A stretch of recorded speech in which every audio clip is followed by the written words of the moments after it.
How's it going, everyone? My name is Michael S.K., and welcome back to Sad Person Hours. Welcome back to Highway Blossoms, which is probably about to get a little serious and a little sad, because in the last episode there was a lot of tension between our main characters, and now here we are, Amber probably gonna pretty much open her heart, finally, even so it's to Mariah. I'm forgetting everybody's name for some reason.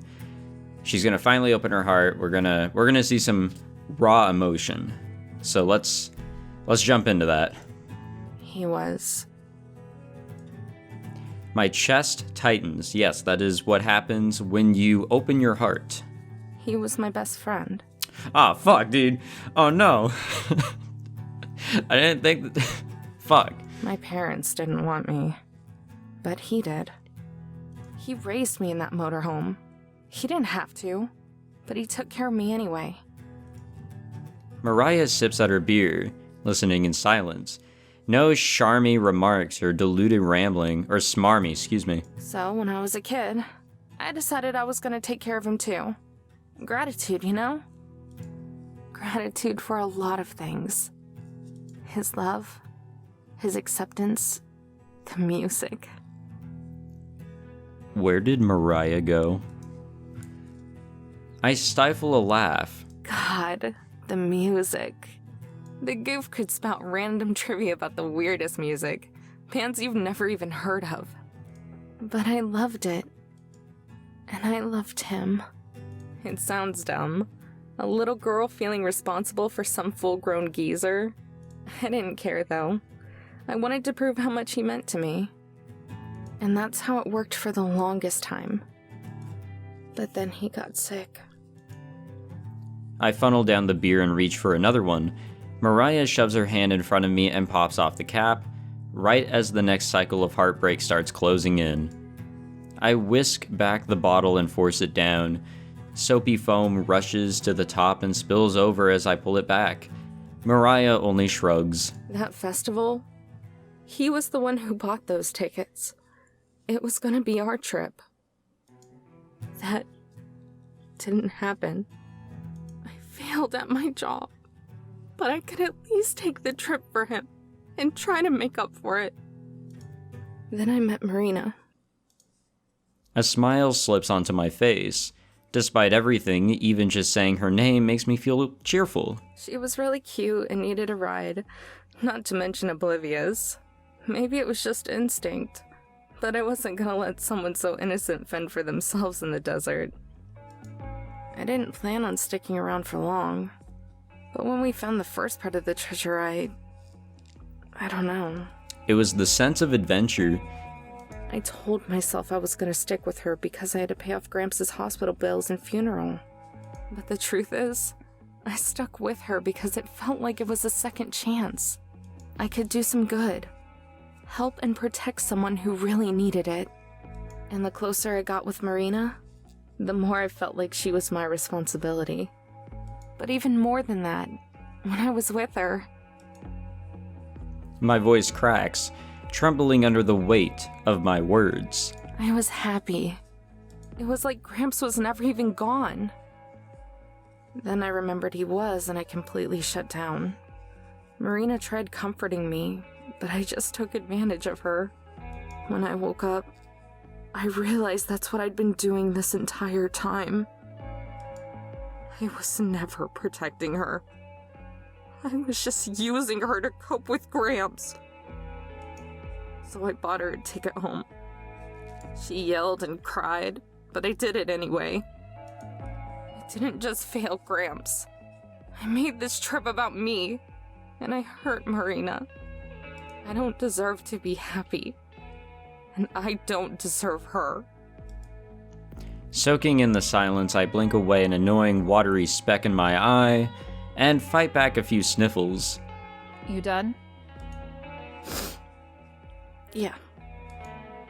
Mariah polishes off the rest of her drink and slams it down, rattling the other empty bottles on the table. Smacking her lips, she stretches her neck. Each bone cracks one after the other, sounding off in a delayed trail. Then she turns to me and speaks. You're a dumbass. Yeah. I pause. Excuse me? You heard me! Mariah launches herself at me. I wince as her breath streaks out. The smell was bad before, but now it's like she rinsed her mouth with whiskey. God, you piss me off! A growl emerges from deep within her throat as she looks me over.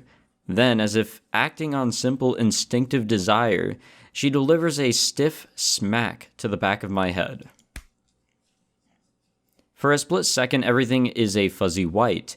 The infuriating image of a snarling Mariah greets me as my vision fades back, patterned with an even more infuriating throbbing. Ow! What the hell? Yeah. Why are you hitting me? I just spilled my guts to your jerk ass! Shut up! I'm talking now! Yeah, I guess she is. I didn't even click anything. Mariah stumbles off the couch, gripping the table for support. Her face has darkened by several shades of red since I've gotten here. Listen here, thief! Dead is dead is dead. Your dear old granddad ain't crying up in heaven because you decided to do some bride in the back of his RV. Her words burn right to their fiery core. I can't believe I ever thought I could count on Mariah. Where'd you even get off saying? I said shut up! Get over your snooze fest of a sob story. You got the girl and you got my treasure. But no! You can't be happy because of some stupid phony sense of obligation! And that's another thing! Her voice gets louder as her words get sloppier, slipping and sliding over each other. I couldn't get a word in even if I tried. All I can do is listen stone-faced as the lashings keep on coming. Who the hell do you think you are? What gives you the right to be some self-righteous guardian? You don't look after people because you have to prove yourself. You do it because... She stops and scratches her head. I lean in, my breath frozen by anticipation as she tries to decode her own logic. Because you just do. Okay? I swear, that annoying complex of yours is gonna smother you and everyone else. Mariah grabs another bottle and swigs it straight down. On the sharp corner of the table, the cap somersaults through the air. By the time it lands, she's already chugged most of it. But I used her. That's right. Obligations, second chances, complexes. None of that means anything because it's all said and done. I used Marina to make myself happy. You call that using? Give me a break. I use those slackers all the time. That's using. And you know what? Who cares? That did use you to find the treasure, didn't she? Hell, if anything, you probably don't use her enough. I'd feel like a real jackass if some dumbass were calling me all the time and all I could do was sit there. People use people all the time. That's what makes them family. I think instead of the word use, we should use the word love or something. Mariah takes one last swig of her beer, then with a glint of sadness in her eyes, stares into the empty bottle. So if you're gonna hate yourself, find a reason that doesn't suck. Her face murks from red to sickly green. The bottle falls from her hand and onto the floor as she rocks side to side like a sailor that's lost their sea legs. Hey, you don't look so good. I mean, she apparently drank a lot before we even got here, so, who's to say that she's not gonna lose her liver after tonight? For a quick moment, Mariah's cheeks blowed out. Then, just as quickly, she swallows. I'm fine. Just need to drink it off. No, unless you want to drink some water. She wobbles back to the couch and collapses next to me. Neither of us speak. Mariah groans, holding her stomach, and she feels around for the bottle opener. I look at the pile of empty bottles building up on the table. What happened to not caring? I don't. I just prefer my treasure not being in the filthy hands of an idiot. Did I just get chewed out by Mariah? Even worse, did some of it actually make sense, or is it just the booze? Unable to spare the energy to lean forward, she stretches her arm way out for another beer, but I catch it in time and grab a hold of her hand. You need to quit! You've had way too much! Eat me! She slaps my hand and snags 2 more beers, what the fuck? Shoving one of them into my stomach. You're an idiot, but whether or not you want to keep being one is up to you. I don't know. I need to think about it. Mariah rolls her eyes. Dumbass. See ya. Nothing she says burns anymore. Now it only stings with the acidity of truth. Getting over it, letting Marina in, really letting her in. It's just not that easy. It's never been that easy. But if I don't, putting my hand on my thigh, I squeeze the outline of the cassette. Mariah raises out her beer and grunts. Sighing, I raise up mine and we clank them together. Jerk-ass. I mean, I guess we had to use a different phrase there. It's only right. Massaging the drunk away, I nurse my head as it pounds in rhythm with my heartbeat. The table has become a stockpile of empty promises and broken dreams, foundation beneath even emptier bottles. Mariah is still at my side, slumped over and passed out. She might be a super heavyweight, but I decided to stick around and keep an eye on her. Soon, Joe and Tess will be back, and they can take care of the rest. I watch the slight movements of her chest as she breathes in and out. Seeing her so quiet is eerie. It's hard to believe there's still a person underneath all that yelling and obsessiveness, but there she is. People use other people all the time. That's what makes them family, excuse me. It sounds gross and awful, but those words have been echoing inside me since she said them. I used Marina to cope. There's no denying that.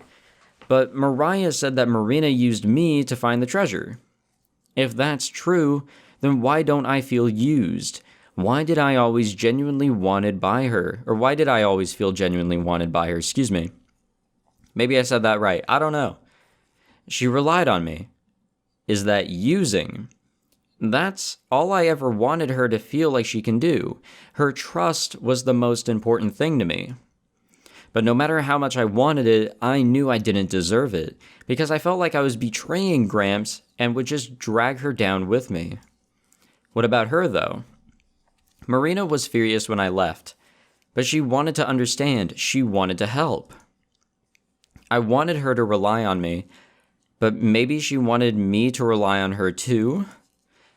Yes, actually, that's exactly right.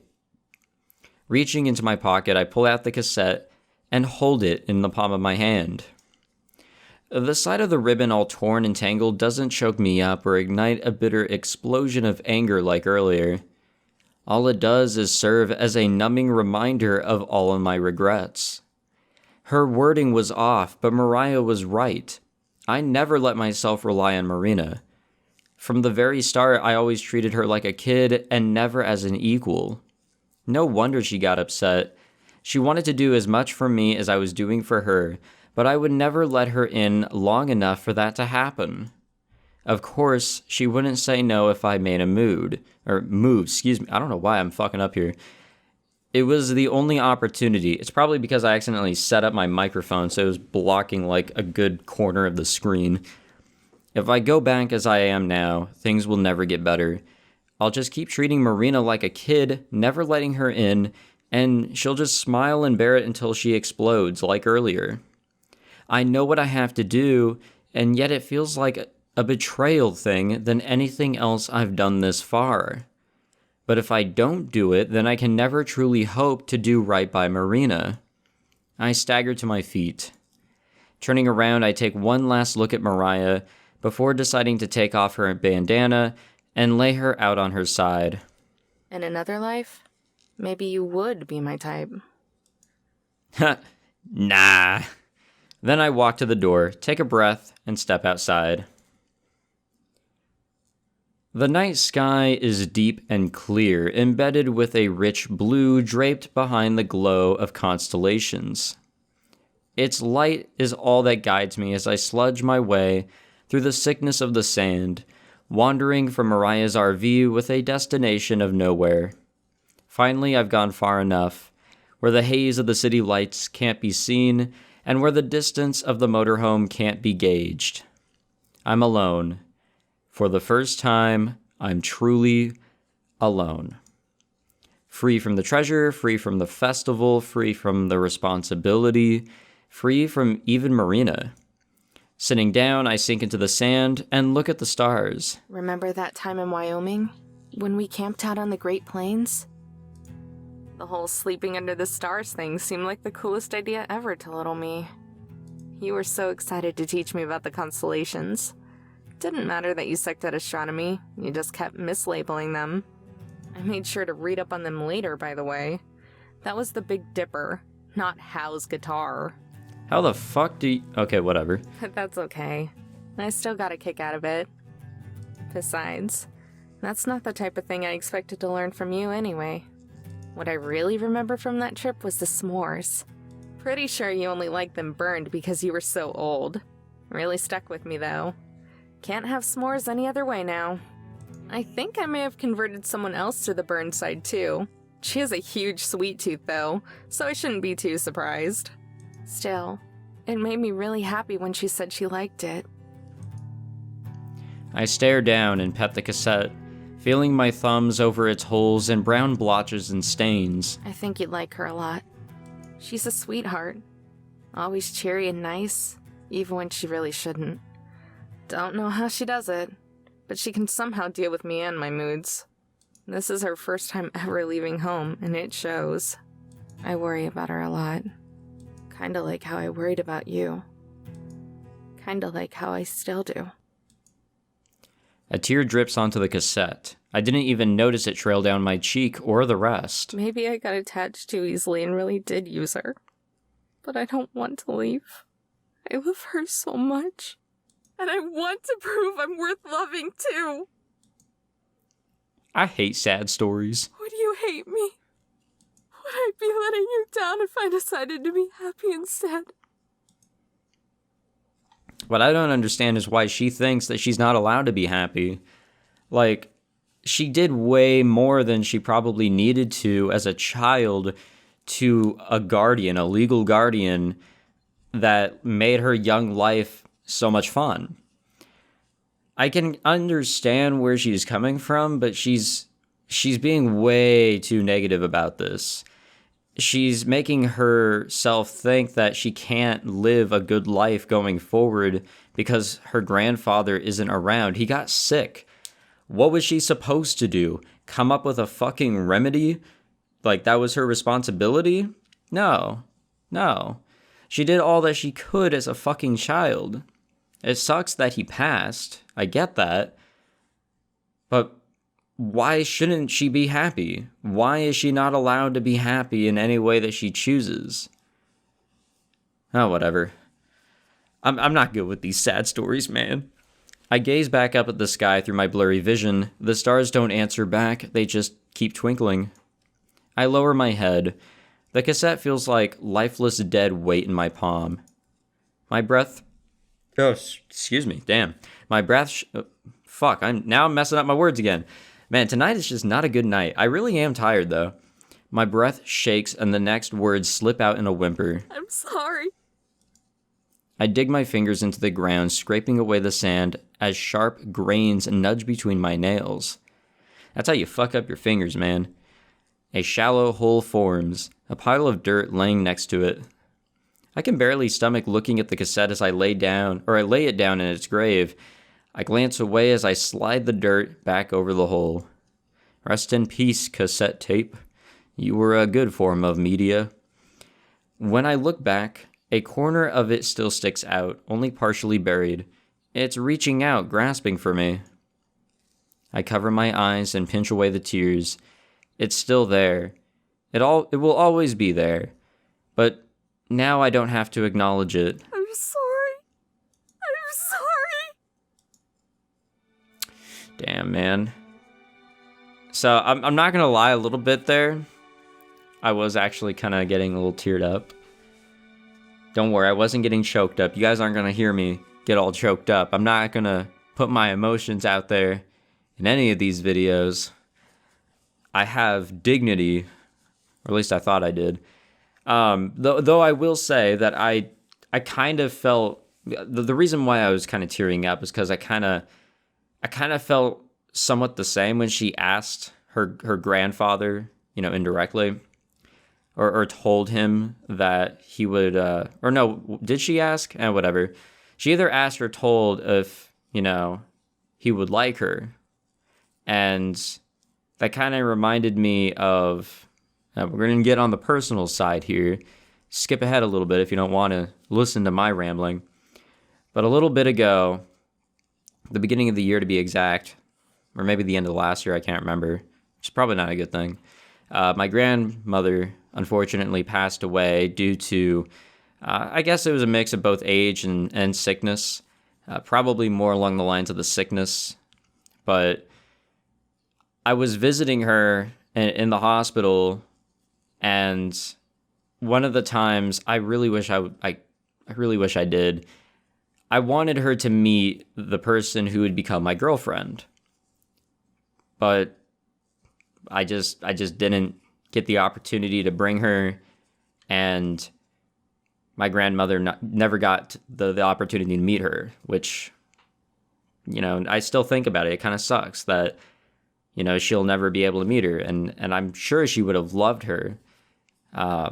It kind of sucks, It's just a big what if. And I'm sure, that she would have definitely liked her, but I don't know, that part, I kind of related with that. Probably not as much as on a deep level as our main character here, but it does make me think. All right, back to the game. Enough about the sadness on my part. We need to get back to the sadness here in this fictional story. Or maybe the story is based on a real event. Who knows? Drenched in sweat, I gasp back to life and hack the sand out of my mouth. Memories from the night before start flooding back as I choke down a lump in my throat. The desert, the tape, the stars. Marina! My head snaps to the sky. The sun is already a quarter of a way done with its cycle. Soon, if it already hasn't, the taxi will pick up Marina and I'll never see her again. All because I couldn't let myself trust Marina. Damn it, we had to pass out due to all that alcohol and all that sadness. Damn you fucking God or life or nature. I slam my fist down, kicking up a pitiful plume of sand. Even if I ran, I'd never be able to make it in time. If only I had the motorhome. Wait. Mariah! There's a chance they still might be camped out nearby. Wiping the tears from my eyes, I spring to my feet and sprint in the direction of their motorhome, leaving the half-buried cassette behind me. Please still be there, please still be there. Sure enough, it's right where it was last night. I run up and pound on the door, knocking harder and louder until someone answers. Looking up with wide eyes, Tess opens the door and stares at me. Tess, is Mariah here? Amber? Ah, Joseph. It's been some time. Joe slinks off the couch and joins Tess at the door. Sheesh, you're a wreck. Everything okay? Quick, the time! Huh? The time! What time is it?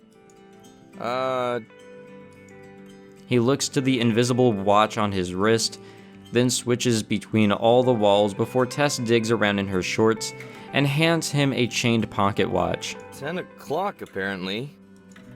He turns to Tess. When did you start carrying this around? Why the hell's it so freaking loud? Oh, Jesus fucking Christ, dude. How many bottles get thrown in this shit? A bottle comes hurtling towards Joe, but he ducks at the last second, letting it shatter across the wall. Oh yeah, she smashed the last one. 15 minutes. There's still time. Whoa, slow down a sec. Time for what? I know this is short notice, but I need a ride. A ride? Now? I said shut the hell up! Oh, there's another one. Another bottle comes flying towards him, but this time Tess hops and snatches it out of the air. He looks across the room, then back to me. Now's probably not the best time. Sis's hangovers are lethal.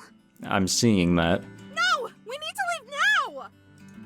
Do you not remember what I said I'd do with the jumper cables the next time you... Wait a minute. Nursing her forehead and lifting up another bottle, Mariah stomps over, only to freeze when she sees me. Mariah, I need a ride. Please, you were right. I made a big mistake, and if I'm not back at our hotel in 15, I'll never see Marina again. The motorhome falls silent, all eyes on Mariah. Her face is blank, unreadable compared to all the crazy-looking scowls she usually wears. Finally, she speaks. All right, let her in. Wow.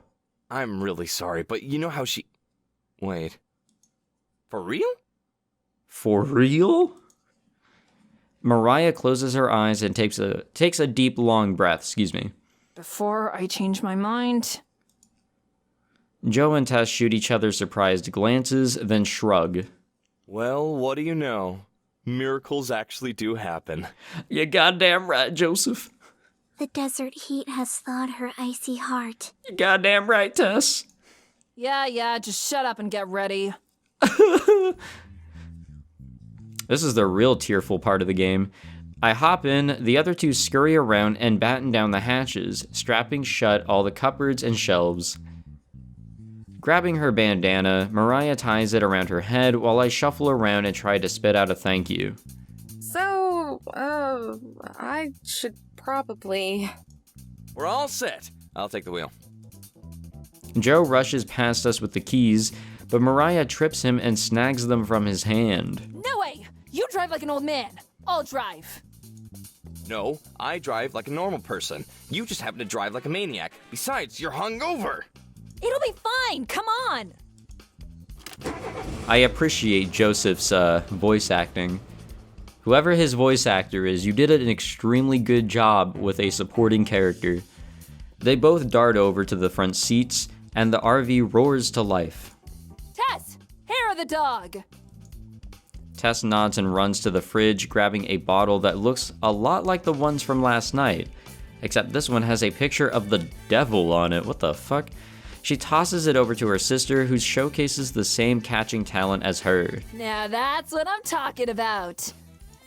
Slamming the bottle in the cup holder, Mariah sticks her head out the window and backs up the motorhome. Joe shakes his head, replacing the devil's brew with a nearby water bottle while she isn't looking. You're going to need to hang on tight, by the way. Yeah, I was assuming so. Huh? Why? My question is immediately answered. As I'm flung against the couch, Tess's small frame crashes into me. It doesn't hurt as much if you relax your muscles. Yeah. It also doesn't hurt as much if you're intoxicated. The RV speeds forward. The license plate wind chime dings in chaotic disunions. Alright.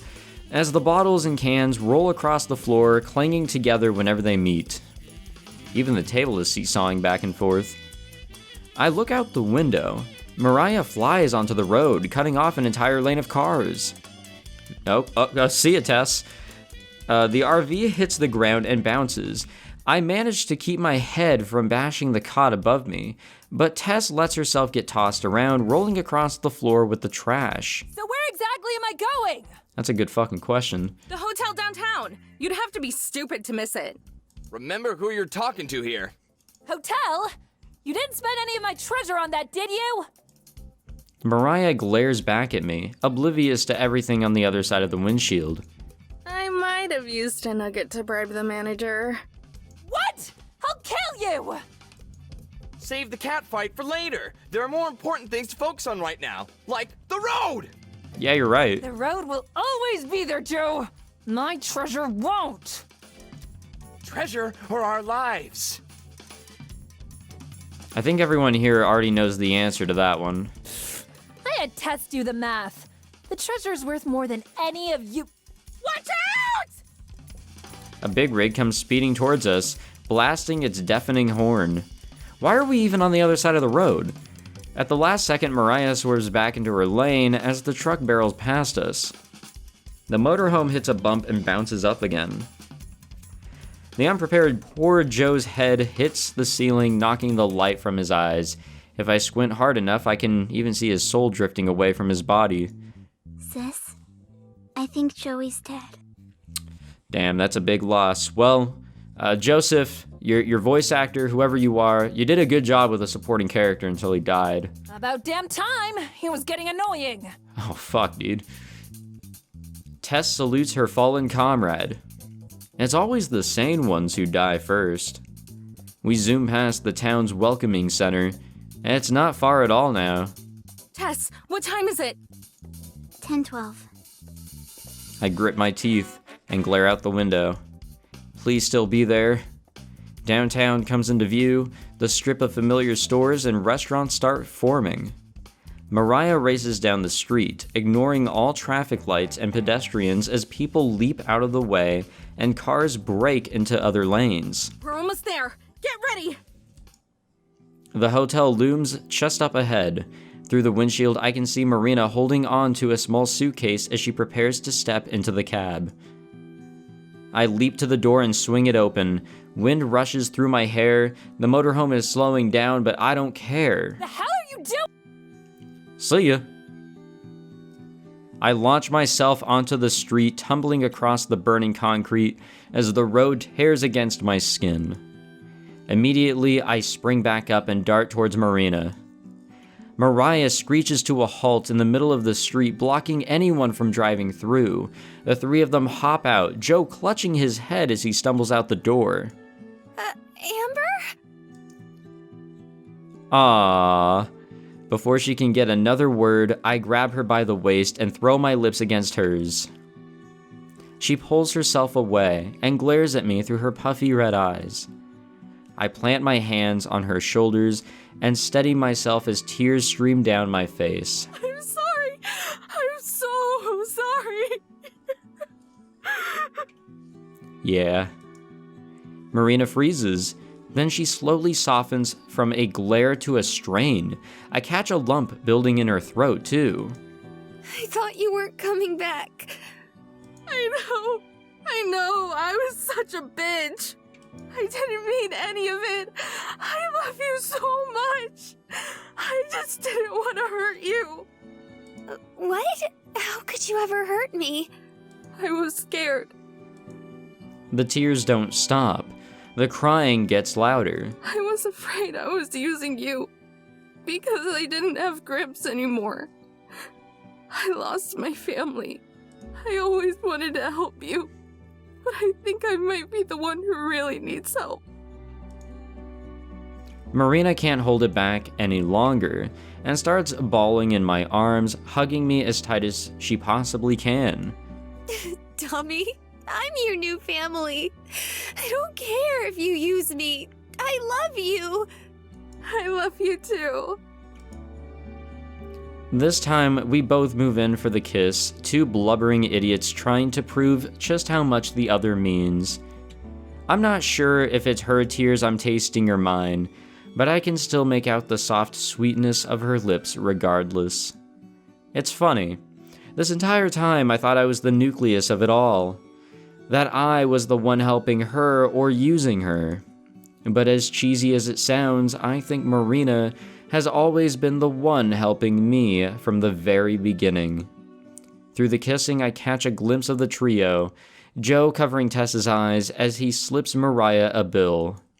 God damn it. That's fucked up, dude. That's mean.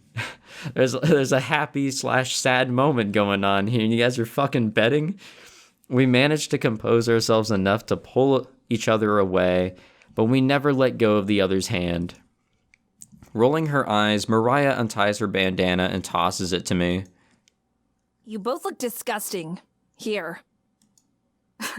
Thanks. I wipe away as many of the tears I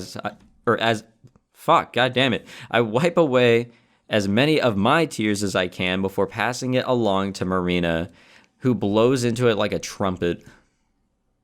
She sniffs, her nose red and tears still leaking out.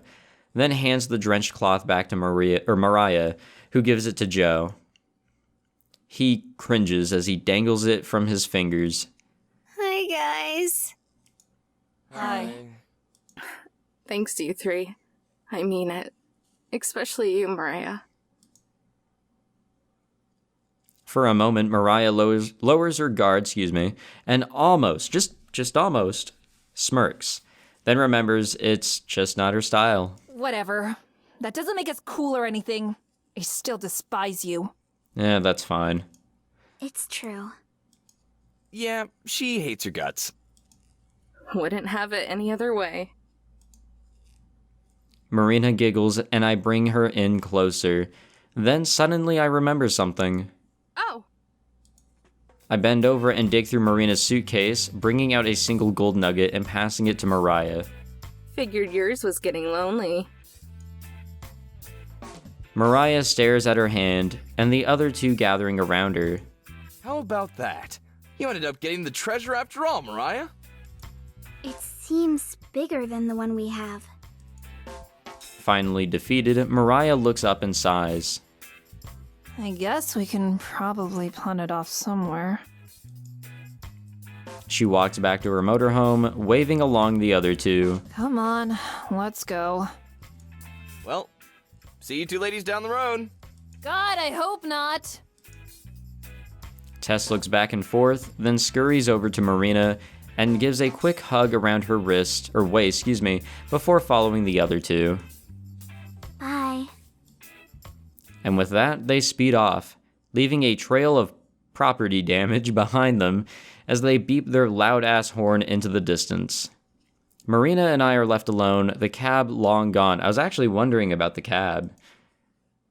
Between small spurts of laughter, we thumb away each other's tears, just happy to be together again. Hey, let's go pick up the motorhome. Yeah, She sniffs one last time. I'd like that. Well, gosh golly damn. That was an eventful episode. I have no idea how much more we have to go. I really don't. But I want to say we're approaching the end. Maybe. The thing is that I was looking at the achievements and we're not even like 50% done with those. So I really have no idea how much we have to go.